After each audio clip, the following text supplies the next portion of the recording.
Good morning everyone. Welcome to Civil Daily platform. This is 20th lecture for hydraulics.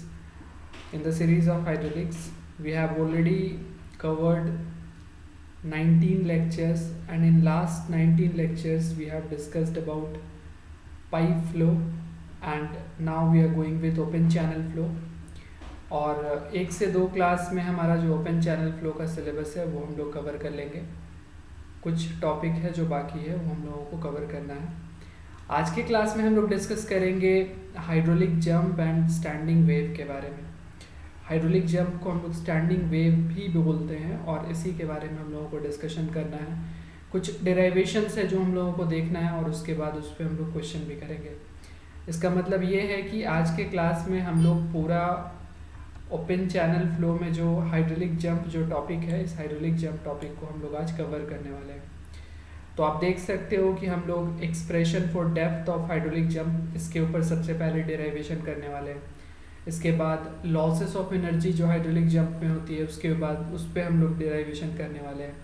और इसके बाद हम लोग फ्रॉड नंबर के अकॉर्डिंग हाइड्रोलिक जंप को रिप्रेजेंट करेंगे और अल्टीमेटली हम लोग लेंथ ऑफ हाइड्रोलिक जंप के बारे में बात करेंगे। तो ये 4 डेरिवेशंस है जो आज के क्लास में हम लोग कवर करेंगे। और इससे पहले हम लोग देख लेते हैं कि हमारा कौन कौन सा सिलेबस का पोर्शन कवर हो चुका है।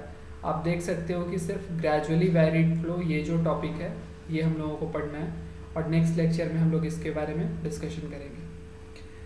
अगर बात करें प्रीवियस लेक्चर की, तो प्रीवियस लेक्चर में हम लोगों ने types of flow, classification of flow के बारे में डिस्कशन किया हुआ है। और आपने अभी तक अगर वो लेक्चर नहीं देखा है तो आप पहले प्लीज़ करके वो लेक्चर देखिए, ताकि आपको जो classification of flow, critical flow, sub critical flow, super critical flow, इसके बाद laminar flow, turbulent flow, uniform flow, non uniform flow, ये सारी चीज़ें आपको क्लियर हो जाएगी। तो पहले आप उस लेक्चर को देखेंगे तो आपको आइडिया होगा कि हम लोग जो हाइड्रोलिक जंप के बारे में स्टडी करते हैं या फिर अगर हम लोग रैपिडली वैरिंग फ्लो के बारे में स्टडी करते हैं तो ये कंसेप्ट जनरेट कहाँ से होता है, हम लोग किस टाइप के फ्लो को वैरिंग फ्लो में रखते हैं और वैरिंग फ्लो होने के लिए क्या क्या कैरेक्टरिस्टिक्स है। हम लोगों ने बात किया था पिछले लेक्चर में कि change in velocity with respect to distance और slope value with respect to distance, discharge with respect to distance, height with respect to distance, sorry not discharge, it is height with respect to distance. ये सारी चीज़ें जो है वो constant होनी चाहिए, zero होनी चाहिए एक्चुअली। तो हम लोग उस टाइप के फ्लो को हम लोग यूनिफॉर्म बोलते हैं, अदरवाइज नॉन यूनिफॉर्म होता है, वैरिड फ्लो होता है। और जब हम लोग वैरिड फ्लो की बात करते हैं तो वहाँ पे हम लोगों का कंसेप्ट स्टार्ट होता है, either it is rapidly varying flow और it is gradually varying flow. तो आज हम लोग बात करने वाले हैं हाइड्रोलिक जंप के बारे में। हाइड्रोलिक जंप के बारे में हम लोगों ने लास्ट क्लास में भी बात किया हुआ है। आपके स्क्रीन पे एक डायग्राम है, आप देख सकते हो और बहुत सारी चीज़ें आपको इस डायग्राम से क्लियर हो जाएंगी। हम लोगों ने बात किया था लास्ट क्लास में कि जब सारा जो कंडीशंस है, जो पैरामीटर्स है, फ्लो पैरामीटर्स जो है, वेलोसिटी है और डेप्थ है, तो ये सारी चीज़ें जब कांस्टेंट होती है ना विथ रिस्पेक्ट टू डिस्टेंस, तो हम लोग उसको यूनिफॉर्म फ्लो बोलते हैं। लेकिन अगर आप यूनिफॉर्म फ्लो की बात नहीं करोगे और आप कहीं पे सर्टेन डैम क्रिएट कर देते हो, तो वहाँ पे क्या होता है कि आपकी जो हाइट है, हाइट ऑफ वाटर, यानी कि इस हाइट की मैं बात कर रहा हूँ, यहाँ से यहाँ तक की हाइट, ये हाइट स्लोली ना इंक्रीज होने लगती है। और इस हाइट के इंक्रीमेंट से जो हम लोगों के फ्लो में जो वेरिएशन आता है, that flow is basically known as uniformly varying flow, sorry it is gradually varying flow. और इसके बाद जब आप देखते हो कि डैम के बाद अचानक से जब आप देखते हो कि यहाँ पे ये वाटर का जो है एक डाउनफॉल होता है, और डाउनफॉल होने के बाद ये जो लीस्ट हाइट को रीच करती है ना, और उसके बाद वहाँ से एक हाइड्रोलिक जंप लगता है, एक रैपिड इंक्रीमेंट होता है हाइट में। तो ये वाले पोर्शन को हम लोग अपना हाइड्रोलिक जंप बोलते हैं। यहाँ पे जो आप ये पोर्शन देख रहे हो उसको हम लोग हाइड्रोलिक जंप में काउंट करते हैं। लेकिन आप जब हाइड्रोलिक जंप की बात करोगे या आप बात करोगे बेसिकली रैपिडली वैरिंग फ्लो के कंडीशन के बारे में, तो आप यहाँ पे एक चीज़ आप समझ सकते हो बाय जनरल कंसेप्ट। हाइड्रोलिक्स के बाहर आके कंसेप्ट को अगर आप क्लियर कंसेप्ट को अगर आप लाओ या फिर आप एक जनरल कंसेप्ट लगाओ जो जिसका लिंक हाइड्रोलिक्स से ना भी हो, तो आप ये समझोगे कि जहाँ पे भी आपको इस तरह की सिचुएशंस आपको देखने के लिए मिल रहा है, वहाँ पे कहीं ना कहीं किसी तरह की लॉसेस हो जाती है, लॉसेस इन एनर्जी, और इस तरह की लॉसेस को हम लोग ईडी लॉसेस भी बोलते हैं। आप यहाँ पे देख रहे हो कि ये जो वाटर है ये वाटर कम बैक करता है, और ये कम बैक के प्रोसेस में होता क्या है, यहाँ पे कुछ एनर्जी जो है वाटर की वो लॉस हो जाती है। So we are not going to discuss that losses now, अभी हम लोग इसको डिस्कस करेंगे आगे, बट पहले हम लोगों को बात करना है हाइड्रोलिक जंप के बारे में। तो आप देख सकते हो आपके स्क्रीन पे ये एक स्लोपिक बेड है, और इस बेड में मैंने एक डैम यहाँ बनाया हुआ है। आप देख सकते हो अचानक से आपकी हाइट क्या हो रही है, यहाँ पे वाटर की हाइट कम हो रही है। और हमने एक पॉइंट पे लास्ट डे बात किया था, लास्ट वाले लेक्चर में हमने बात किया था कि आप जहाँ पे देखते हो कि आपकी हाइट कम हो गई है, फ्लो की हाइट कम हो गई है। चूँकि मैं जानता हूँ ना, हम लोग ये डिस्कस किए, हम लोगों ने ये चीज़ एक्चुअली हम लोगों ने डिराइव भी किया। हम लोगों ने देखा कि जो स्पेसिफिक एनर्जी होती है वाटर की, आप अगर specific energy per unit weight की एनर्जी की मैं बात कर रहा हूँ, उसके बारे में अगर आप बात करोगे तो आप क्या लिखते हो, मैं उसको एक बार फिर से रिपीट कर देता हूँ चूँकि वो चीज़ यहाँ पे आने वाला है। तो मैं उसको लिखता हूँ E इज़ इक्वल टू, मैं लिखता हूँ H plus V square by 2g, मैं ये लिखता हूँ वी स्क्वायर बाई 2g। और मैं अगर बात करूँ, आप जैसा कि डायग्राम में देख रहे हो कि इसकी हाइट यहाँ कितनी है h, यहाँ पे हाइट क्या हो जा रही है, कम हो जा रही है। ऑब्वियसली जब हाइट कम होगी तो आपकी वेलोसिटी क्या होगी, बढ़ेगी, क्योंकि कहीं ना कहीं एनर्जी तो कांस्टेंट है। तो मैं इस बारे में बात कर रहा हूँ क्योंकि इसको आगे हम लोगों को इस्तेमाल भी करना है, यूज़ भी करना है। तो आपके स्क्रीन पे एक डायग्राम है जिसमें मैंने एक रैपिड फ्लो को दिखाया है, और रैपिड फ्लो के बारे में हम लोगों ने ऑलरेडी डिस्कस किया हुआ है। तो हम लोग स्टार्ट करते हैं इसकी डिराइवेशन को, कि हाइड्रोलिक जंप को हम लोग डिराइव कैसे करते हैं। आप कभी भी किसी भी डिराइवेशन के ऊपर जाओगे तो आपको दो तरह की चीज़ें मिलती है। पहला, हम लोगों को कुछ मैथमेटिकल इम्प्लीमेंटेशंस करना होता है, और कुछ छोटे से कंसेप्ट के ऊपर पूरा का पूरा डिराइवेशन बेस्ड होता है। तो जब आपको वो छोटा सा कंसेप्ट क्लियर हो जाएगा, आपको उस पर्टिकुलर कंसेप्ट जिस पे पूरा का पूरा डिराइवेशन बेस्ड है, आप जब उस कंसेप्ट को क्लियर कर लोगे तो डिराइवेशन में मैथमेटिकल एक्सप्रेशंस के अलावा कुछ बचता नहीं है। तो सबसे पहले हम लोग उस कंसेप्ट के ऊपर थोड़ा ध्यान देंगे कि हम लोगों को किस बारे में बात करना है। Then we will go ahead with the mathematical expressions, जो भी इम्प्लीमेंटेशंस हम लोगों को करना है उसके बारे में। तो आप यहाँ देख सकते हो कि आपके पास ये जो डायग्राम है इसमें मैंने दो सेक्शन कंसिडर किया है। तो सेक्शन नंबर 1 आप जो देखोगे तो आप देख सकते हो कि मैंने यहाँ पे दो सेक्शन कंसिडर किया है। First is section 1.1 and second is section 2.2। ये दोनों सेक्शन के बीच में रिलेशन ये है कि आप देखोगे पहले वाले सेक्शन में जो मेरी डेप्थ है, डेप्थ ऑफ वाटर वो मिनिमम है, और दूसरे वाले सेक्शन में ये जो डेप्थ में रैपिड इंक्रीमेंट होता है उसके बाद का सेक्शन है। तो एक बिफोर जंप है और एक आफ्टर जंप है। तो ये मैंने कंसिडर कर लिया। इसके बाद मैं देख लेता हूँ, यहाँ पे मैंने ये सारी चीज़ें लिख दी है, आप पढ़ सकते हो। We can see height of water at the section 1.1 is small as we more towards as we go towards downstream, the water increases rapidly over a short length of channel. It is called hydraulic jump or rapidly varying flow. इसके बाद मुझे थोड़ा सा discussion करना है एक पिछले वाले टॉपिक के बारे में, क्योंकि ये चीज़ें अभी घूम के फिर से आएंगी। और मैंने लास्ट क्लास में कहा था कि जब आप लोग आगे की क्लासेस देखोगे, आगे की लेक्चर्स करोगे, तो आपको वहाँ पे ये सारी चीज़ें फिर से मिलने वाली है। आपको फिर से फ्रॉड नंबर और फिर से ये जो कर्व है, आपको कर्व समझना होगा, स्पेसिफिक एनर्जी कर्व। तो इस कर्व के ऊपर मैं फिर से एक बार बात कर लेता हूँ, क्योंकि मैं ऑलरेडी बात हम लोगों ने किया है इस बारे में, मैंने इस चीज़ को एक्सप्लेन किया है। फिर से मैं एक बार देखता हूँ ताकि चीज़ें थोड़ी क्लियर हो जाए। आप देखोगे कि मैंने बताया था कि ये वाला जो कर्व होता है ये मेरा स्पेसिफिक एनर्जी कर्व होता है।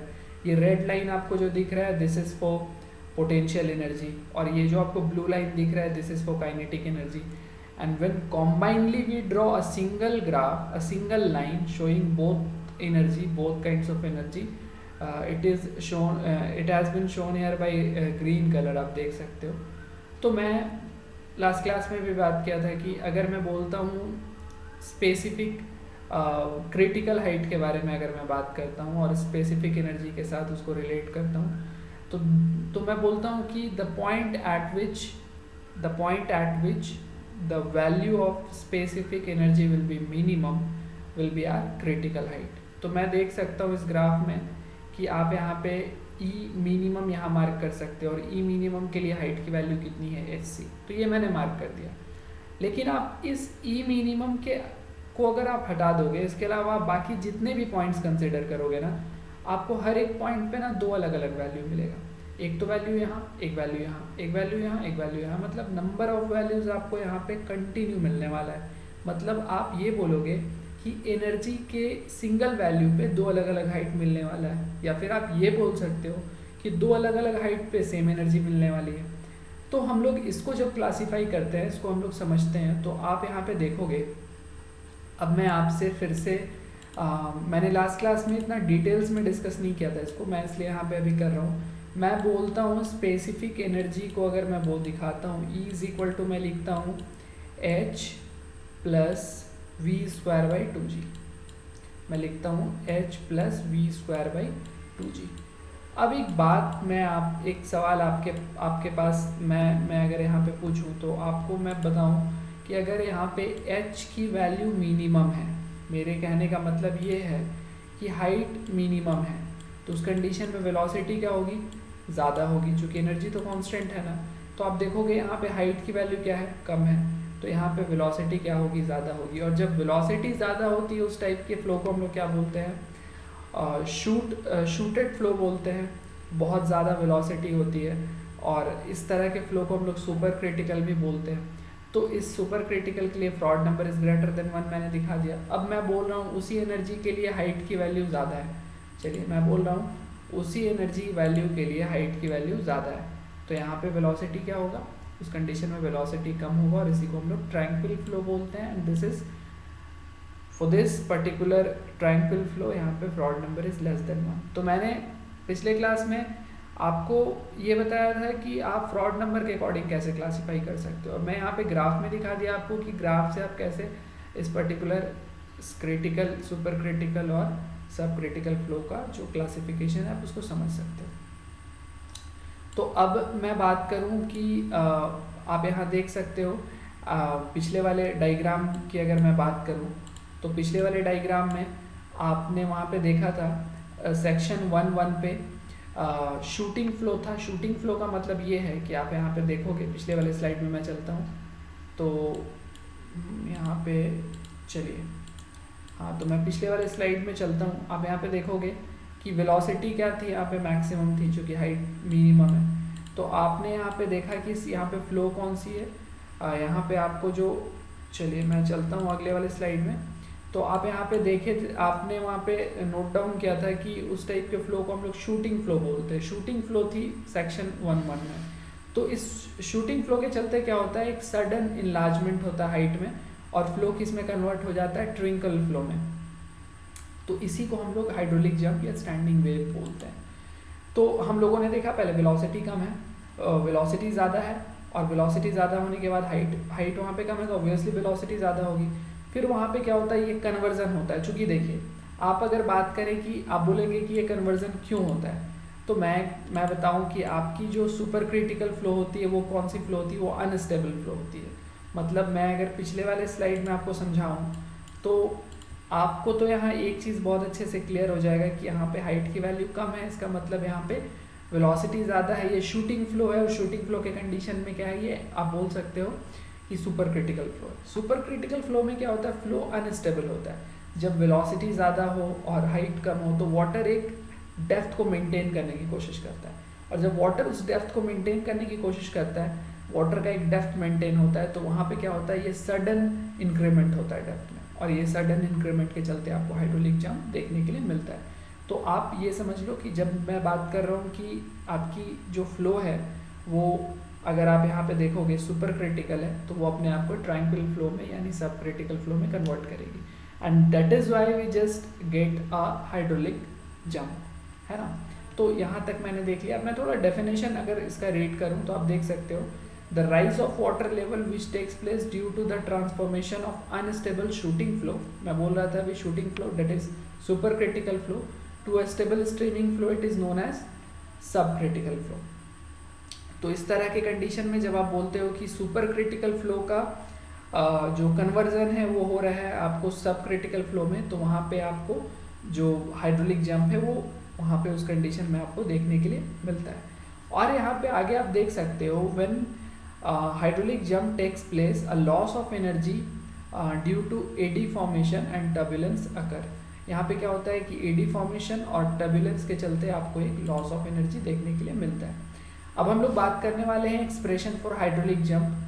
तो जब आप मैं शुरू में डिस्कस किया, जब आप किसी भी डिराइवेशन की बात करते हो तो देर आर टू थिंग्स कि सबसे पहले हम लोगों को एक छोटा सा कंसेप्ट होता है और उस छोटे से कंसेप्ट के बाद ढेर सारा मैथमेटिकल एक्सप्रेशंस होता है, और मैथमेटिकल एक्सप्रेशंस में हम लोगों को वहाँ पे ऑपरेशंस करना पड़ता है। तो ये सबसे पहले आपको कंसेप्ट क्लियर करना है। चूँकि मैथमेटिकल ऑपरेशंस तो आप यूँ समझ जाओगे, चूँकि आपने ऑलरेडी मैथमेटिक्स पढ़ा हुआ है तो वो आपके लिए आसान है, but the thing is that you have to clear all the concept what is related to particular derivations, है ना। डेराइवेशन से जो रिलेटेड है उसके कंसेप्ट को क्लियर करना है, देन हम लोग मैथमेटिकल एक्सप्रेशन तो आराम से समझ जाएंगे।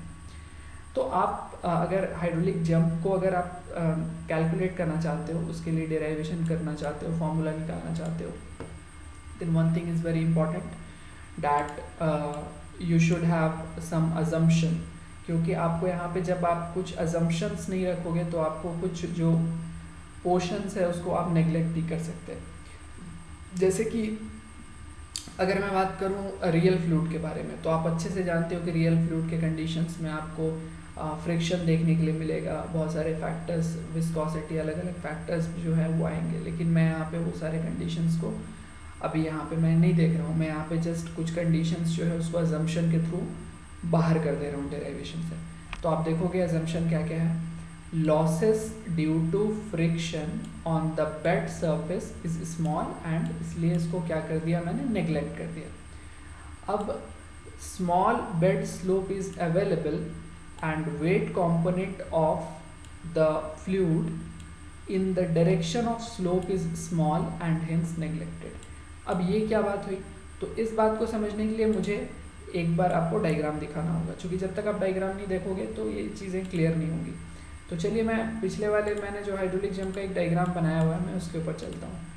आप यहाँ पे देखोगे कि अगर मैं बात करूँ वेट की ना, इस वाटर के वेट के बारे में अगर मैं बात करूं तो आप देखोगे कि वाटर का वेट किधर लग रहा है, इस तरफ लग रहा है, डब्ल्यू वेट, मैं मान लेता हूं डब्ल्यू वेट है ये।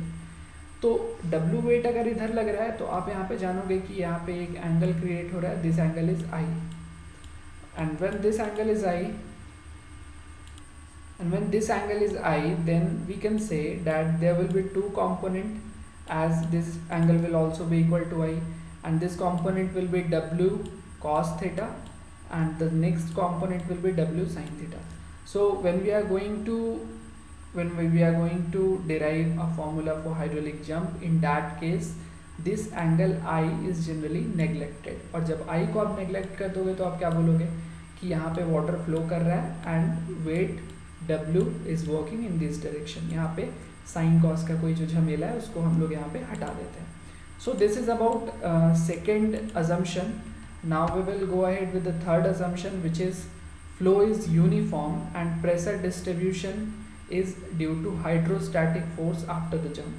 So as we already know that this is not uniform flow ना, तो हम लोग यहाँ पे क्या करते हैं कि फ्लो को यूनिफॉर्म कंसिडर करते हैं, और यूनिफॉर्म कंसिडर करने के बाद the forces which basically causes this flow, आपको एक पर्टिकुलर सेक्शन 1 से लेके सेक्शन 2 तक ये जो फ्लो होता है हम इसको फोर्स कंपोनेंट के चलते कंसिडर कर लेते हैं। कि मतलब ये जो फ्लो हो रहा है this is not just because of the slope, this is not just because of your bed, ये दूसरे किसी रीज़न से नहीं हो रहा है। मैं इसको मान लेता हूँ कि ये जो हो रहा है ये जस्ट आपको प्रेशर डिस्ट्रीब्यूशन के चलते जो है ये फ्लो एग्जिस्ट कर रहा है। तो ये 3 डेरिवेशन हम लोगों ने 3 अजम्पशन हम लोगों ने कर लिया। अब इसके बाद हम लोग डेरिवेशन के ऊपर चलते हैं। कुछ बेसिक चीज़ें हैं जो हम लोगों ने यहाँ पे ऑलरेडी नोट डाउन किया हुआ है और इसको आप अपने डायग्राम से समझ सकते हो। तो मैंने सबसे पहले यहाँ पे नोट डाउन किया है डी क्या है। मैं चलिए एक को अच्छे से एक्सप्लेन कर देता हूँ ताकि दूसरी वाली क्लियर हो जाए। यहाँ पे जो आपको डेप्थ दिख रहा है दिस इज़ D1। D2 क्या है, D2 आपको जो यहाँ पे डेप्थ दिख रहा है दिस इज़ D2। और अगर मैं बात करूँ v1 क्या है, तो v1 is velocity from this point, from this entrance, और v2 क्या है, वेलोसिटी एट द एग्जिट। और अगर मैं बात करूँ z1 क्या है, ये z1 इम्पॉर्टेंट है, इसको समझना पड़ेगा। अगर मैं बोलूँ कि आपके पास ये जो क्रॉस सेक्शन है, बेसिकली हम लोग रेक्टेंगुलर कंसिडर करके ये सारे डेरिवेशन करते हैं, तो अगर मैं बोलूँ कि ये एक रेक्टेंगुलर सेक्शन है, तो अगर मैं रेक्टेंगुलर सेक्शन के लिए सेंट्रॉइड की बात करूँ, तो सेंट्रॉइड इसका कहाँ पे एग्जिस्ट करता है, मिडिल में। मतलब अगर यहाँ से यहाँ तक की डेप्थ d1 है, तो आपके लिए z1 की वैल्यू कितनी हो जाएगी, यहाँ से यहाँ तक फ्री लेयर से, ये हो जाएगी d1/2। ओके, ये कैसे हुआ, आपने देखा यहाँ पे फ्री लेयर है, फ्री लेयर का मतलब फ्री टू एटमोसफेयर है, और यहाँ से यहाँ तक की डेप्थ अगर d1 है, तो अगर मैं बोलूँ कि z अगर मेरा सेंटर है, तो आप बोलोगे ये सेंटर कहाँ एग्जिस्ट करेगा, it will be half of the total depth. तो चलिए मैंने यहाँ पे इस कंसेप्ट को भी थोड़ा सा क्लियर कर लिया। तो आप देख सकते हो कि z1 is centroid for particular cross sectional area 1, z2 is cross sectional centroid for cross sectional area 2, a1 is the cross sectional area of 1 section and a2 is the cross sectional area of 2 section. So this is about the basic terms जो अभी हम लोग use करेंगे आगे। Now अगर अभी हम लोग फोर्सेस की बात करें कि for which forces basically we are going to derive this formula, by on which forces, आप किस फोर्सेस के बेस पे जो है हम लोग इसको डिराइव करने वाले हैं। Then we can say that first is pressure force P1 at section 1 and second is pressure force P2 at section 2। By using this two component, and third component is also available which is frictional force. So we are not going to assume that, क्योंकि हम लोगों ने शुरू में ही उसको neglect कर दिया है, तो उसके बारे में बात हम लोग नहीं करेंगे। तो ये 3 चीज़ें हो गई। अब हम लोग थोड़ा सा बात करने वाले हैं डिस्चार्ज पर यूनिट विड्थ के बारे में। तो आप लोगों ने डिस्चार्ज पर यूनिट विड्थ पहले भी देखा हुआ है, it is Q is equal to क्या होता है, small q is equal to capital Q/B, यानी कि total discharge per unit bed के रिस्पेक्ट में जब हम लोग डिस्चार्ज की बात करते हैं तो उसको हम लोग डिस्चार्ज पर यूनिट विड्थ कहते हैं। तो आप यहाँ पे देख सकते हो मैंने क्या किया, Q के इस जगह पे मैंने लिख दिया A/V और नीचे में आप B है, और चूंकि जब आपका एरिया क्या है, आपका रेक्टेंगुलर एरिया है, तो आप लिखोगे B/D, और B एंड B को आप कैंसिल आउट कर सकते हो, तो आपको यहाँ पे D/V मिल जाता है। So this is about small q। आगे इसका ज़रूरत पड़ने वाला है, इसीलिए हमने इसको यहाँ पे कर लिया, और मुझे नहीं लगता इसमें किसी तरह के एक्सप्लेनेशन की ज़रूरत है, चूँकि ये ऑलरेडी हम लोगों ने किया हुआ है। और अगर आपको एक बार में देखने के बाद लेक्चर कंप्लीट अच्छे से समझ नहीं आता है, कुछ परेशानी होती है, तो आप इसको नोट करो, इसके लिए नोट्स बनाओ, और उसके बाद भी अगर कोई परेशानी होती है then write down in the comment box. आपकी जो भी परेशानी होगी उसके लिए जो है मैं एक अलग से वीडियो बनाऊंगा आफ्टर द चैप्टर, तो आप उसको करो। इसके साथ साथ जो है हम लोग और भी ढेर सारे क्वेश्चंस भी करने वाले हैं, जिससे जो चीज़ें हैं वो और क्लियर हो जाए। तो चलिए अब हम लोग आगे चलते हैं। आप यहाँ पे देख सकते हो कि मैंने यहाँ पे अभी ऑलरेडी लिख दिया small q is equal to D/V है, जहाँ पे D डेप्थ है। तो मैं बात करूँगा डिस्चार्ज के बारे में, तो मास इज ऑलवेज कांस्टेंट ना बाय कंटिन्यूटी इक्वेशन। हालांकि कंटिन्यूटी यहाँ लगता नहीं है, बट फिर भी हम लोग यहाँ पे डायरेक्टली कंटिन्यूटी को सिर्फ नहीं लगा सकते, बट हम लोगों ने ये कहा कि मास किसी पर्टिकुलर सेक्शन में तो कांस्टेंट होगी। इसका मतलब ये कि q इज इक्वल टू क्या है, D1 for section 1 it is D1V1, for section 2 it is D2V2। लेकिन अगर अब मैं बात करूं कि प्रेशर फोर्स कितना लगेगा, तो प्रेशर फोर्स को आप कैलकुलेट करने के लिए आप जानते हो कि प्रेशर फोर्स आपने पहले पढ़ा हुआ है चैप्टर नंबर 1 में, जिसे मैंने अभी यूट्यूब में पढ़ाया नहीं है। मैं इसको सारे सिलेबस को ख़त्म करने के बाद उसको स्टार्ट करूँगा। बेसिक कंसेप्ट है, आपने फिजिक्स में भी पढ़ा होगा, pressure is equal to ρgh आपने पढ़ा है, जहाँ पे h क्या है, यहाँ पे h मेरे लिए z के बराबर है। z का मतलब कि अगर आपके पास इस तरह का रेक्टेंगुलर सेक्शन है, तो ये जो सेंट्रॉइड पॉइंट है यहाँ से यहाँ तक का डेप्थ क्या है, z है। और अगर मैं पूरे के लिए बात करूँ, अगर आप फोर्स निकालना चाहते हो, तो प्रेशर इज इक्वल टू क्या होता है, it is intensity of pressure is equal to force by area.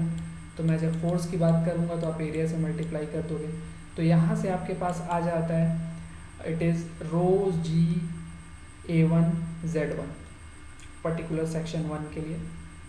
और अगर मैं बात करूँ रेक्टेंगुलर सेक्शन है आपके पास, और रेक्टेंगुलर सेक्शन के लिए अभी मैंने बात किया था कि आपकी जो डेप्थ है अगर वो d है, यहाँ से यहाँ तक d डेप्थ है, तो सेंट्रॉइड आपकी कहाँ एग्जिस्ट करेगी, d/2 में।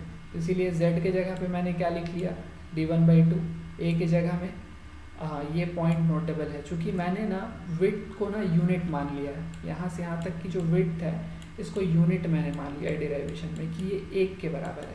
अब मैंने ये 1 के बराबर क्यों माना है, क्योंकि जब आप आगे जाओगे तो आपको बहुत सारी चीज़ें कैंसिल आउट करनी पड़ेंगी, तो इसीलिए मैंने इसको यूनिट माना है ताकि जो है कैंसिल आउट करने के टाइम पे आप इसको कैंसिल कर सकते हो। और आप जब दूसरे रेफरेंस बुक को भी फॉलो करोगे तो डेरिवेशन में इस पर्टिकुलर एरिया के लिए विड्थ को आपके जो बेस है, बेस को आपको 1 कंसिडर कर लिया गया, यानी विड्थ को 1 कंसिडर कर लिया गया।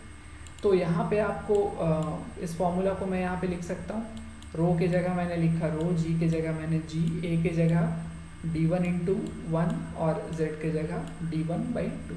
तो यहाँ से आपको मिल जाता है रो जी d1/2। इस सिमिलरली अगर मैं सेकंड वाले के लिए करूँगा तो आपको यहाँ पे मिल जाएगा रो जी d2/2। लेकिन आप ये जानते हो कि फ्लो कहाँ से कहाँ एग्जिस्ट कर रहा है, सेक्शन 1 से सेक्शन 2। इसका मतलब ये कि जो आप अगर फोर्स कंपोनेंट की बात करोगे, अगर आप कंपोनेंट की बात करोगे कि फोर्स का क्या कंपोनेंट है, तो आप ये बोलोगे प्रेशर एट 2 जो है वो ज़्यादा है प्रेशर एट 1 से। तो यहाँ पे मुझे क्या करना पड़ेगा, यहाँ पे मैंने 2 से 1 को माइनस किया है, तो मैं यहाँ लिख सकता हूँ रो जी d2/2 माइनस रो जी d1/2। तो आप जब यहाँ पे कॉमन लोगे तो आपको रो जी d2/d1² मिल जाएगा। This is my equation number 2। मैंने क्या किया कि फर्स्ट वाले के कंडीशन में मैंने प्रेशर को कैलकुलेट किया, मैंने देखा कि वहाँ पे प्रेशर कितना आ रहा है फर्स्ट वाले पॉइंट पे। फिर मैंने सेकंड वाले पॉइंट पे प्रेशर फोर्स की वैल्यू को कैलकुलेट किया, वैल्यू कैलकुलेट नहीं किया, मैंने एक एक्सप्रेशन निकाला। और इसके बाद मैं ये बोल रहा हूँ कि जो प्रेशर आपको सेकंड वाले कंडीशन में है it is more than first one. तो हम लोगों को क्या करना है, फर्स्ट वाले से सेकंड वाले को माइनस करना है। हम लोगों ने इसको माइनस कर दिया, और माइनस करने के बाद हमारे पास जो एक्सप्रेशन आता है वो एक्सप्रेशन ये है। तो यहाँ तक हम लोगों ने काम कर लिया। अब अगर आप बात करोगे फोर्स के मोमेंटम प्रिंसिपल पे, तो आप ये बोलते हो कि it is force is nothing but rate of change of momentum. तो rate of change of momentum अगर मैं निकालूँ तो ये क्या होता है, mass into change in velocity. तो अगर मैं मास ऑफ वाटर की बात करूँ तो मास आप ऑलरेडी जानते हो, मास इज इक्वल टू क्या होता है, it is density into volume, है ना। तो मैं वॉल्यूम पर सेकंड की बात कर रहा हूँ, वॉल्यूम पर सेकंड। तो इसको मैं लिख सकता हूँ रो इंटू क्यू, लेकिन मैंने ऑलरेडी स्मॉल क्यू कैलकुलेट किया हुआ है, रो इंटू स्मॉल क्यू। तो मुझे क्या है क्यू, अगर आप स्मॉल क्यू की बात करोगे तो small q is equal to क्या है, it is capital Q by b. लेकिन मैं अगर इसको बी से मल्टीप्लाई कर दूंगा तो आपको कैपिटल क्यू मिल जाएगा। तो मैंने यहाँ पे क्या किया, मैंने यहाँ पे रो इंटू क्यू मैंने यूज़ कर लिया, और विड्थ कितनी है आपकी, विड्थ मैंने 1 कंसिडर किया, तो it is rho into q into 1, that is rho q. और अगर आप चेंज इन वेलोसिटी की बात करोगे तो आप जान रहे हो कि वेलोसिटी आपकी फर्स्ट वाली ज़्यादा है, सेकेंड वाली आपकी वेलोसिटी कम है। तो चेंज इन वेलोसिटी कितना हो गया आपको, v1 माइनस v2। तो ये हम लोगों ने कर लिया। और जब आप rate of change of momentum यहाँ पे लिखोगे तो it will be equal to rho q v1 minus v2। तो ये हम लोगों ने कैलकुलेट कर लिया और इसको हम लोगों ने इक्वेशन कर दिया यहाँ पे, इट इज़ इक्वेशन नंबर 3। और हम लोगों ने ऑलरेडी यहाँ पे 2 इक्वेशन पहले फाइंड आउट किया हुआ है। अब एक फर्स्ट वाले कंडीशन में मैंने क्या फाइंड किया, फोर्स। यहाँ पे सेकेंड वाले कंडीशन में मैंने फोर्स को डिफाइन किया, और डिफाइन करके मैंने फोर्स को उसके मोमेंटम के अकॉर्डिंग, मोमेंटम प्रिंसिपल के अकॉर्डिंग लिख दिया। तो उस हिसाब से ये दोनों क्वांटिटी इक्वल होना चाहिए। तो मैंने क्या किया, दोनों क्वांटिटी को मैंने इक्वेट कर दिया। तो फर्स्ट क्वांटिटी आप देख सकते हो रो क्यू v1 माइनस v2, आप यहाँ पे देख सकते हो, मैंने यहाँ पे लिखा रो क्यू v1 माइनस v2। तो आप यहाँ पे देखोगे कि आपकी v1 क्या है, v1 is equal to q by d1 है।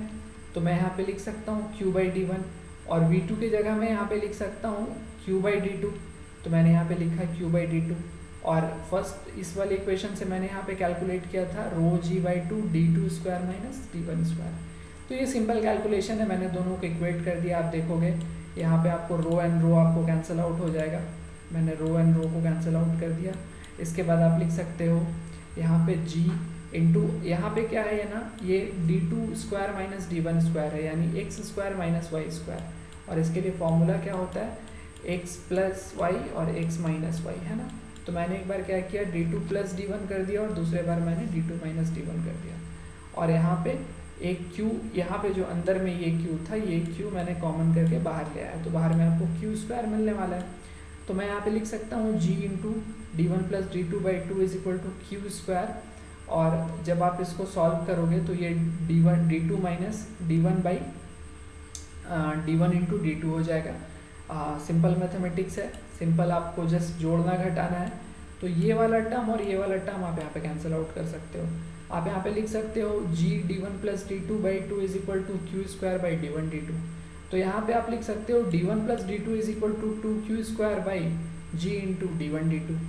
तो इस इक्वेशन को मैंने इक्वेशन नंबर ए मार्क कर दिया, क्योंकि इसकी ज़रूरत हम लोगों को अभी आगे पढ़ने वाली है। So this is about this particular d one plus D two. अब आप चूँकि मुझे क्या करना है, मुझे डेप्थ फाइंड करना है, तो मैंने क्या किया, दोनों तरफ d2 से मल्टीप्लाई कर दिया।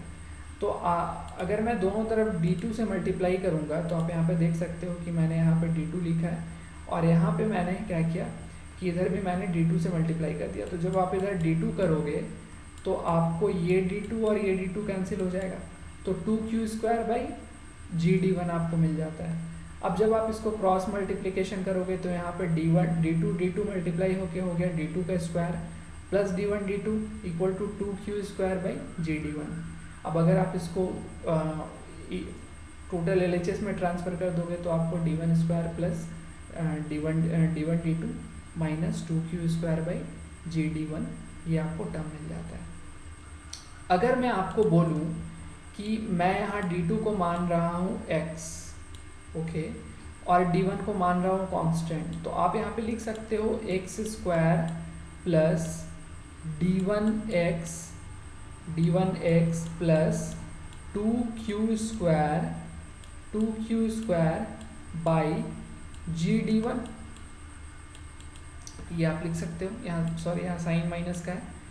तो आप यहाँ पे देखोगे कि ये क्वाड्रेटिक इक्वेशन के फॉर्म में है, x square plus ax square plus bx plus c के फॉर्म में है। चूँकि ये तो कांस्टेंट है ना, मैंने d को कांस्टेंट माना है। अगर आप क्वाड्रेटिक इक्वेशन को सॉल्व करने के लिए आपको, चूँकि आपने मैथमेटिक्स में पढ़ा होगा कि क्वाड्रेटिक इक्वेशन को सॉल्व करने के लिए हम लोग इस तरीके से लिखते हैं, x is equal to minus b plus minus under root b square minus 4ac by 2 है। तो मैंने b किसको माना, आप यहाँ पे देखोगे कि मैंने b माना है यहाँ पे d1 को, है ना। चलिए मैं इसको थोड़ा लिख देता हूँ ताकि जो है चीज़ें क्लियर हो जाए, किसी भी तरह का डाउट नहीं रहना चाहिए। आप जानते हो क्वाड्रेटिक इक्वेशन क्या होता है, ax square plus bx plus c, है ना। तो मैंने वेरिएबल किसको माना, मैं यहाँ पे नोट डाउन कर लेता हूँ। मैंने वेरिएबल माना है x को, तो x क्या है मेरा d2 है, और यहाँ पे a का वैल्यू कितना है, आपको कुछ नहीं है, मतलब a का वैल्यू 1 है। और यहाँ पे मैं b किसको बोल रहा हूँ, b बोल रहा हूँ मैं d1 को, और c किसको बोल रहा हूँ, c पूरे ये वाले टर्म को बोल रहा हूँ। So this is about quadratic equation. और क्वाड्रेटिक इक्वेशन के सॉल्यूशन के बारे में आप जानते हो, आपने पढ़ा हुआ है ये सारी चीज़। तो आप यहाँ पे लिख सकते हो x is equal to minus b plus minus under root b square minus 4ac by 2 है।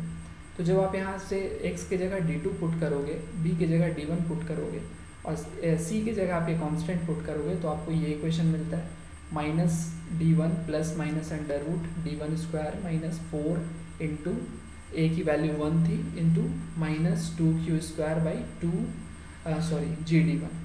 तो अब अगर आप इसको अलग अलग करते हो, यहाँ पे ये 2 तो रूट के बाहर था ना, मैं इसको अगर अंदर ले जाऊँ, आप अगर इसको सबसे पहले मैं अलग कर लेता हूँ, तो आप अगर आप इसको अलग अलग करते हो तो आप यहाँ पे लिख सकते हो minus d1 plus minus d1 square by यहाँ पे 2 का अगर आप स्क्वायर करोगे तो इट विल बी सॉरी, यहाँ पे अगर आप 2 को बाहर करोगे तो it will be 8q square by g d1। और अगर आप ये 2 को आप अंदर ले जाते हो, रूट के अंदर ले जाते हो ना, सिंपल मैथमेटिक्स है, यहाँ पे कुछ भी बहुत ज़्यादा सर्जिकल स्ट्राइक नहीं हो रहा है। आप यहाँ पे A2 को अंदर ले जाओगे इसके साथ और इसके साथ, तो आपको यहाँ पे क्या मिलने वाला है, माइनस d1/2 माइनस, यहाँ पे दो अलग अलग टर्म आपको मिलने वाले हैं, एक बार इस माइनस के लिए और एक बार इस प्लस के लिए। तो माइनस √d1² अंदर गया तो 4 हो गया, d1² / 4 + 2q² / वैसे ही आपको सेकेंड वाला टर्म प्लस में मिलेगा। लेकिन एक चीज़ आप अच्छे से जानते हो कि डेप्थ कभी भी नेगेटिव नहीं हो सकती। तो यहाँ पे आप देखोगे ये भी टर्म नेगेटिव है, ये भी टर्म नेगेटिव है, मतलब कि d2 की ये वैल्यू पॉसिबल नहीं है। हमारी d2 की वैल्यू कौन सी पॉसिबल है, ये वैल्यू पॉसिबल है। तो अब हम लोग किस वैल्यू के साथ आगे जाएंगे, इसी वैल्यू के साथ जाएंगे। तो आगे हम लोगों को क्या करना है, इसी को सॉल्व करना है। आप देखोगे कि d2 की ये वैल्यू हमारे पास आ गई। अब मैं ऑलरेडी जानता हूँ q = क्या है, बॉटम में d1 है, तो मुझे q को मैं d1 के टर्म में लिखूँ, ज़्यादा आसान होगा हमारे लिए। तो मैं क्या करता हूँ, q = मैंने पहले किया है, चलिए q को मैंने पहले कैलकुलेट किया है, और q को मैंने कैसे कैलकुलेट किया है, मैंने लिखा है q = v1 × d1, है ना। ये चीज़ हम लोगों ने पहले कैलकुलेट कर लिया हुआ है। अब इसी चीज़ को अगर मैं यहाँ पे पुट करूँ, तो आप यहाँ पे लिख सकते हो v1² × d1² × 2/g d1। अब यहाँ पे ये d1 और यहाँ पे स्क्वायर कैंसिल आउट कर दो, तो आपको ये इक्वेशन यहाँ पे मिल जाएगा। So this equation is giving you d2, है ना। लेकिन अभी यहाँ पे आंसर आपको अभी आपको ये डेरिवेशन कंप्लीट नहीं होता। अगर मैं बात करूँ हाइड्रोलिक जंप के बारे में, जंप मतलब क्या, जंप मतलब ये कि आप पहले यहाँ खड़े थे और आप उछल के इस हाइट पे पहुँच गए, तो ये जंप है ना, ये हाइट जंप है। तो वाटर ऑलरेडी अगर फ्लो कर रहा था, वाटर के फ्लो के बारे में हम लोग बात कर रहे थे, तो वाटर इस डेप्थ से इस डेप्थ को रीच कर जाती है। तो यहाँ की डेप्थ और यहाँ की डेप्थ दोनों को अगर आप माइनस करोगे तो जंप निकलेगा। इसका मतलब d2 - d1 करोगे तो जंप निकलेगा। लेकिन जब आप न्यूमेरिकल सॉल्व करोगे ना, तो जनरली आपको d1 की वैल्यू गिवन होती है, तो आपको जस्ट d2 कैलकुलेट करना होता है। तो आप d2 इस फॉर्मूला से कैलकुलेट कर सकते हो और उसके बाद जंप निकाल सकते हो। जब हम लोग न्यूमेरिकल करेंगे तो इस चीज़ को हम लोग देख लेंगे। चलिए आगे चलते हैं। और अगर हम लोग losses of energy in hydraulic jump की बात करें, तो आप लॉसेस, अगर मैं लॉसेस आपको बोलूँ कि लॉसेस कितना हो रहा है, तो आप ये बोलोगे कि अगर मैं इस तरीके का एक फ़्लो बनाऊँ, इस तरीके का एक फ़्लो होता है, इस यहाँ पे क्या होता है, किसी तरह का कोई डैम लगा हुआ है और इस डैम के चलते क्या हो गया, फ़्लो रुक गया। तो आप ये बोलोगे कि यहाँ पे जो एनर्जी है और यहाँ पे जो एनर्जी है, अगर मैं यहाँ वाली एनर्जी को से यहाँ वाली एनर्जी माइनस कर दूँ, तो मुझे क्या मिलने वाली है, मुझे मिलने वाली है एनर्जी लॉसेस। क्योंकि आप जान रहे हो ना, आपकी एनर्जी ज़्यादा कहाँ पे है, इस पॉइंट पे है, और मैं इस एनर्जी से इस वाली एनर्जी को माइनस कर दूँ, तो मैं लिख सकता हूँ E1 - E2, यही तो लॉस है इन टर्म्स ऑफ हेड। और E1 को आप क्या लिख सकते हो, मैंने पहले डिराइव किया स्पेसिफिक एनर्जी के लिए, इट इज़ H1। चूँकि अभी हाइट आप D लिख रहे हो ना, तो इसीलिए मैं H की जगह मैं यहाँ पे D लिखा हूँ। तो अब हाइट को आप H लिखो या D लिखो, that is not a big issue, है ना, बहुत बड़ी बात नहीं है। आप अलग अलग डेरिवेशंस में कहीं पे H भी देखोगे।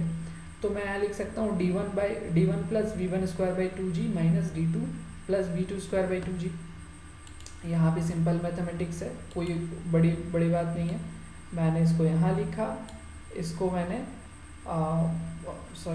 यहाँ पे ये थोड़ा सा मार्क, मैंने इसको यहाँ पे लिखा, और उसके बाद ये टर्म माइनस में था, मैंने इसको यहाँ पे लिख दिया। ये ऑलरेडी माइनस में था, तो मैंने माइनस कॉमन लेके d2 - d1 लिख दिया। सिंपल मैथमेटिक्स है, सिर्फ वहाँ पे जो है टिक वो ठीक से नहीं हुआ था। तो अगर आप अब इसकी वैल्यू पुट करोगे, चूँकि आप जानते हो v1² / 2g को आप क्या लिख सकते हो, आप लिख सकते हो q/2g d1 का स्क्वायर या h1 का स्क्वायर। वैसे ही आप v2 के लिए लिख सकते हो q² / 2g d2² minus d2 - d1। तो ये हम लोगों ने पहले किया हुआ है, तो मैं जस्ट उस फॉर्मूला को डायरेक्टली यूज़ कर रहा हूँ। पिछले लेक्चर्स में हम लोगों ने इस चीज़ को देखा। यहाँ से आप q1² / 2g कॉमन अगर लोगे, तो 1/d1² - 1/d2² = d2 - d1 हो जाएगा। और अगर आप इसको सॉल्व करते हो, तो यहाँ आप लिखते हो d2² - d1² / d1² × d2² - d2 d1। अब आपको कुछ नहीं करना है, सिर्फ यहाँ पे थोड़ा सा मैथ सॉल्व करना है, थोड़ा सा आपको मैथमेटिक्स आपको यहाँ इम्प्लीमेंट कर देना है, सारा का सारा सॉल्यूशन अपने आप हो जाएगा। आपने इस इक्वेशन को कहीं देखा है क्या? मैं आपसे पूछूंगा, आपने इस इक्वेशन को कहीं देखा है? आप बोलोगे हाँ सर मैंने हाइड्रोलिक जंप में देखा है, जिसको मैंने इक्वेशन नंबर ए मार्क किया था। तो इसको फिर से देखने की मुझे नहीं लगता ज़रूरत है, चलिए मैं फिर भी एक बार देख लेता हूँ। हमने यहाँ इक्वेशन नंबर ए मार्क किया था, d1 plus d2 is equal to 2q² by g d1 d2। तो चलिए यहाँ पे हम लोगों ने उस इक्वेशन को कॉपी कर दिया, और उस इक्वेशन से हम लोग ये बोल सकते हैं कि q2 का स्क्वायर इज इक्वल टू, ये पूरा टर्म उधर चला गया और ये 2 डिवाइड में आ गया, यानी g d1 d2 d1 plus d2 multiply में और डिवाइडेड बाई 2। अब आप क्या करोगे, अब आप पिछले वाले इक्वेशन में जो इक्वेशन आपने यहाँ पे देखा, आपने यहाँ पे जो इक्वेशन देखा, यहाँ पे मैं q2 के जगह इस वैल्यू को पुट करूँगा। तो मैंने क्या किया, q2 के जगह ये वाले टर्म को मैंने कहाँ पुट कर दिया, q2 के जगह में। तो आप यहाँ लिख सकते हो g d1 d2 d1 plus d2 by 2 is equal to d2 square minus d1 square by 2g d1 square into d2 square minus d2 minus d1। तो यहाँ पे ये टर्म पूरे आप कैंसिल आउट कर सकते हो, यहाँ पे स्क्वायर है तो ये टर्म कैंसिल आउट हो जाएगा, ये g कैंसिल हो जाएगा। और अगर आप लिखोगे इसको, चूँकि अब देख यहाँ पे फिर से यहाँ पे देख सकते हो x2 माइनस x1 का होल स्क्वायर, तो यहाँ लिख सकते हो x1 plus x2 minus x1 का होल स्क्वायर है, तो आप यहाँ लिख सकते हो x2 माइनस x1 और x2 प्लस x1। तो मैंने वही किया, यहाँ पे इसको लिख दिया x2 प्लस x1, और ऑलरेडी एक टर्म यहाँ पे था, मैंने उसको कॉपी कर दिया और यहाँ पे x2 माइनस x1 और डिवाइडेड में 4d1 d2 minus d2 minus d1। ये सारी चीज़ें करने के बाद मैंने यहाँ पे क्या किया, d1 माइनस d2 को मैंने कॉमन ले लिया। कॉमन लेने के बाद आप अगर ये दोनों को मल्टीप्लाई करोगे तो आप लिखोगे, मैंने क्या किया, मैंने दोनों से इस d2 माइनस d1 को मैंने कॉपी कर लिया, कॉमन कर लिया। इधर कॉमन करने के बाद यहाँ पे क्या हो जाता है, d2 प्लस d1 का square by 4 d1 d2 minus 1। अब आप इसको अगर माइनस करोगे तो यहाँ 4 d1 d2 आ जाता है, और अगर आप d1 प्लस d2 का होल स्क्वायर को अगर आप ओपन करते हो तो यहाँ पे आपको d2 square plus d1 square plus 2 d1 d2 आ जाता है, और ये दोनों को अगर आप माइनस करोगे तो यहाँ माइनस 2 d1 d2 आ जाता है। और ये माइनस 2 d1 d2 आपको क्या दे रहा है, x square plus y square minus 2xy, यानी x माइनस वाई का होल स्क्वायर, यानी कि आपको मिल गया d2 माइनस d1 का होल स्क्वायर, और ऑलरेडी बाहर में d2 माइनस d1 है, तो ये हो गया d2 minus d1 to the cube by 4 d1 d2। So this is the formula for hydraulic loss. हम लोगों को डेप्थ मालूम होगी, हाइड्रोलिक लॉस हम लोग कैलकुलेट कर सकते हैं, और यहाँ पे डायरेक्ट फार्मूला पुट करके आप कैलकुलेट कर सकते हो। जब आप न्यूमेरिकल करोगे तो ये चीज़ें बहुत अच्छे से क्लियर हो जाएंगी। चलिए, अगर अब मैं बात करूँ, अगर आप हाइड्रोलिक जंप को अगर आप फ्रॉड नंबर के अकॉर्डिंग लिखना चाहते हो, तो ये फार्मूला हमने डिराइव किया हुआ है हाइड्रोलिक जंप के लिए। मैंने डिराइव किया हुआ है d2 is equal to minus d1 by 2 under root d1 square by 4 2 v1 square d1 by g। अगर मैं यहाँ से d1 स्क्वायर बाई 4 को कॉमन ले लूँ तो आप लिख सकते हो 1 माइनस, चूँकि मैंने यहाँ 4 कॉमन लिया है ना, तो आपको यहाँ 4 मल्टीप्लाई करना पड़ेगा। अगर आप देखोगे मैंने 4 कॉमन लिया है तो यहाँ पे आपको 4 मल्टीप्लाई करना पड़ेगा, तो ये 4 2 हो जाता है 8। तो मैं यहाँ पे लिख सकता हूँ d1 square under root 1 minus 8 v1 square by g d1। अब ये वाले टर्म को बाहर निकाला जा सकता है, ये वाले टर्म को बाहर निकालोगे तो क्या लिखोगे आप, d1 बाई 2। तो मैंने यहाँ पे इसको सिंप्लीफाई कर लिया, और इसको सिंप्लीफाई करने के बाद अगर आप एक फ्रॉड नंबर बोलोगे तो Froude number is equal to क्या होता है, मैंने पिछले क्लास में ये बताया है, v by g d under root ये होता है। अगर मैं फ्रॉड नंबर का स्क्वायर करूँ तो आप पूरे पे स्क्वायर लगा सकते हो, इस पे स्क्वायर लगाओगे और इस पे रूट को बाहर कर दोगे, तो ये v1 square by g d1 आ गया। सो अब क्या करते हैं हम लोग, अब हम लोग इस इक्वेशन में v1 square by g d1 के जगह फ्रॉड नंबर पुट कर देते हैं। तो अब जब आप इसको सिंप्लीफाई करोगे तो आपको यहाँ पे d1 माइनस d2 को आप कॉमन लोगे तो आपको अंडर रूट 1 माइनस 8 f1 का स्क्वायर अंडर रूट माइनस 1, ये आपको in terms of Froude number मिल गया। और एक पॉइंट जो है बचा हुआ है जिसके बारे में हम लोगों को डिस्कस करना है, which is length of hydraulic jump की। किसी भी हाइड्रोलिक जंप की लेंथ कितनी होती है। तो अगर आप लेंथ की बात करोगे ना तो it is practically found, practically ऐसा देखा गया है कि ये जनरली हाइड्रोलिक जंप, अगर आप हाइड्रोलिक जंप देख रहे हो d2 माइनस d1 और उसकी वैल्यू x आ रही है, तो ये x से 5 to 7 टाइम्स ज़्यादा होती है। लेंथ मतलब क्या? लेंथ मतलब ये कि जो वाटर फ्लो हो रहा है ना, वाटर फ्लो हो रहा है, तो ये जंप कितने देर में फिनिश हो जाएगा और ये वापस से अपने नॉर्मल कंडीशन में आ जाएगा। तो सेक्शन 1 से लेके सेक्शन 2 के बीच की जो डिस्टेंस है उसको मैं बोल रहा हूँ लेंथ ऑफ हाइड्रोलिक जंप। तो ये कितनी होगी? It is 4 to 5 times of hydraulic jump. So this is about hydraulic jump, length of hydraulic jump. मैंने एनर्जी के लिए किया। अब मुझे क्या करना है, मुझे कुछ क्वेश्चन सॉल्व करने हैं ताकि चीज़ें क्लियर हो, चीज़ें समझ आए। तो चलिए पहले प्रॉब्लम के ऊपर चलते हैं। And in your first problem you can see data को सबसे पहले कैलकुलेट निकालना, बाहर करना ज़रूरी होता है। तो आप यहाँ देख सकते हो कि the depth of flow of water at a certain section कितना है of a rectangular channel 4 metre wide, और डेप्थ कितना है। आप यहाँ पे देख सकते हो कि किसी भी रेक्टेंगुलर चैनल के लिए मैं इसको थोड़ा जूम कर देता हूँ ताकि जो है ये चीज़ें क्लियर हो। The depth of flow of water at a certain section of a rectangular channel is 4 metre. तो डेप्थ आपको 4 मीटर दिया हुआ है और विड्थ आपको कितनी दी हुई है 0.5, और डिस्चार्ज 16 दिया हुआ है, और आपको बोला गया है कि depth of flow after the jump calculate करना है। तो चलिए मैं यहाँ पे देख लेता हूँ क्या क्या गिवन है। तो आप यहाँ पे देख सकते हो कि आपको दी हुई है b की वैल्यू 4, d1 की वैल्यू दी हुई है 0.5। इसका मतलब ये कि आपकी जो फ्लो है वो इस तरीके से हो रही थी और ये फिर यहाँ पे इस तरीके से बढ़ जाता है। तो जो मिनिमम है वो कितना है यहाँ पे 0.5। यहाँ पे d1 आपको मालूम है 0.5, ओके, एंड d2 आपको बेसिकली कैलकुलेट करना है। तो चलिए देख लेते हैं। q भी आपको मालूम है। जब आपको कैपिटल Q मालूम है, you can calculate small q, it is capital Q by b। तो 16/4 यानी कि 4 मीटर स्क्वायर पर सेकेंड। और आपके पास फॉर्मूला है d2 is equal to minus d1/2, जो अभी हम लोगों ने डिराइव किया, under root d1 square by 4 plus 2q square by g d1। सारे वैल्यूज़ हैं आपके पास, पुट कीजिए और आपको आंसर मिल जाएगा। तो यहाँ पे जो आंसर मिलेगा वो आपको क्या मिला, वो आपको मिला d2। यहाँ पे आपको मिला d2 और d1 आपको मालूम है, यहाँ पे d1 मालूम है, और आप जब d2 माइनस d1 करते हो तो आपको क्या मिलता है, hydraulic jump. So this is about first numerical. और इसके बाद एक और न्यूमेरिकल है जो हम लोग देख लेते हैं। सारे के सारे numerical put the value get the answer system में है, मतलब आपको मेहनत नहीं करना है। सारी की सारी डेटा जो है आपको सब अवेलेबल है क्वेश्चन में, जस्ट आपको फॉर्मूला यूज़ करना है और आपको कैलकुलेट करना है। सो यहाँ पे क्या बोला गया है, इस क्वेश्चन में बोला गया है कि चैनल की डेप्थ कितनी है 2 मीटर, विड्थ कितनी है 0.3 मीटर, इनिशियल डेप्थ ध्यान दें यहाँ पे d1 दिया हुआ है, डिस्चार्ज कितना है 1.5, और आपको बोला गया है कि पहले ये फाइंड कीजिए, डिटरमाइन कि यहाँ पे हाइड्रोलिक जंप होगा कि नहीं होगा, और दूसरा कि लॉस ऑफ एनर्जी कितना है।